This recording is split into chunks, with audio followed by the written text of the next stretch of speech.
Assalamualaikum warahmatullahi wabarakatuh. Anak-anak, ini penjelasan tentang lingkaran, bagian atau unsur lingkaran. Lingkaran itu ini ya, ada titik di tengah namanya titik pusat. Kemudian ada titik-titik yang banyak sekali yang jaraknya sama terhadap titik pusat ya, ini. Nah, ini namanya keliling. Terus yang searsel daerah di tengah yang dibatasi oleh keliling ini namanya luas. Luas apa? Luas lingkaran, keliling lingkaran. Kemudian ada garis dari titik pusat ke keliling, ini namanya jari-jari atau disingkat R. Ini juga jari-jari. Kalau digambar jari-jarinya banyak sekali sampai tak terhingga. Kalau garis yang melalui pusat melewati keliling ini namanya diameter atau garis tengah, disingkat ini D ya. Kemudian ini ada garis yang tidak lewat tengah dari keliling ke keliling, ini namanya tali busur. Ini tali busur, ini juga tali busur, banyak sekali. Nah, puncaknya pada tali busur ini yang paling panjang merupakan diameter lingkaran. Diameter hubungannya dengan jari-jari, bahwa diameter itu ini kalau dilanjutkan ke sini, ini diameter, ini jari-jari atau R, ini jari-jari atau R, berarti ini keseluruhannya adalah D, maka diameter itu sama dengan 2 jari-jari.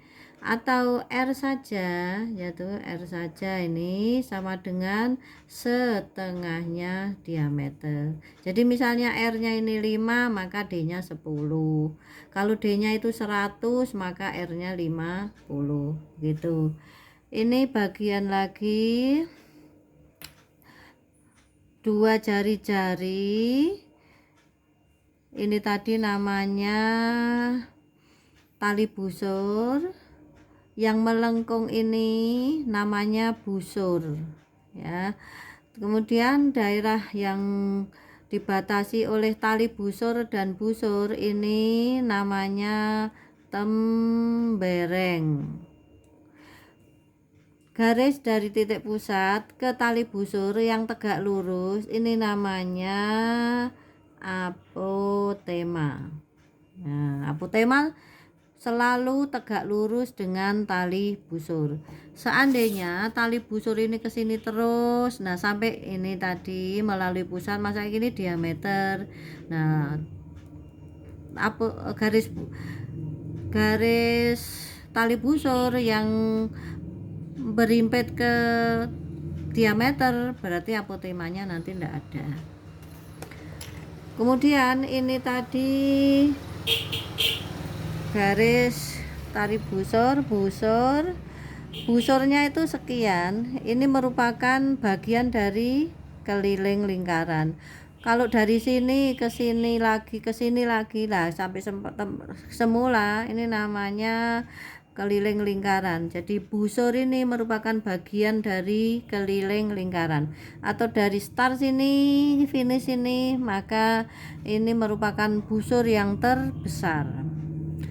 Kemudian ini kalau ada titik pusat, ini tadi busur, ini namanya sudut pusat ini ya, ini sudut pusat.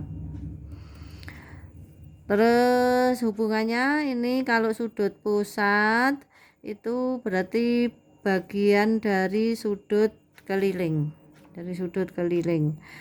ini busur bagian dari keliling lingkaran. Ini sudut pusat akan mempunyai perbandingan dengan busur. Semakin sudut pusatnya itu semakin besar, maka busurnya ya semakin besar. Semakin kecil sudut pusat ya semakin kecil juga busurnya. Ini kalau dijadikan satu ya, bagian-bagian tadi ini apa? Titik pusat. Ini keliling lingkaran. Kalau dihasil semua berarti luas. Ini jari-jari, ini diameter, ini jari-jari, ini tadi yang belum, jari-jari, ini R, ini jari-jari dengan busur. Jadi ini namanya juring ya, juring lingkaran. Sekarang kalau ini juring nih, ini juring, ini juga juring. Nah, maka ini ada sudut pusat, ini juga sudut pusat. Ini busur, ini juga ada busur. Jadi misalnya ini A, ini A1, ini A2, ini B1, ini B2, ini juring, ini berarti C1, ini C2. Maka ada perbandingan antara A1 ya, sudut pusat dengan sudut pusat, A1 dengan A2, terus B1 dengan B2, terus C1 dengan C2. Seperti itu. Salam.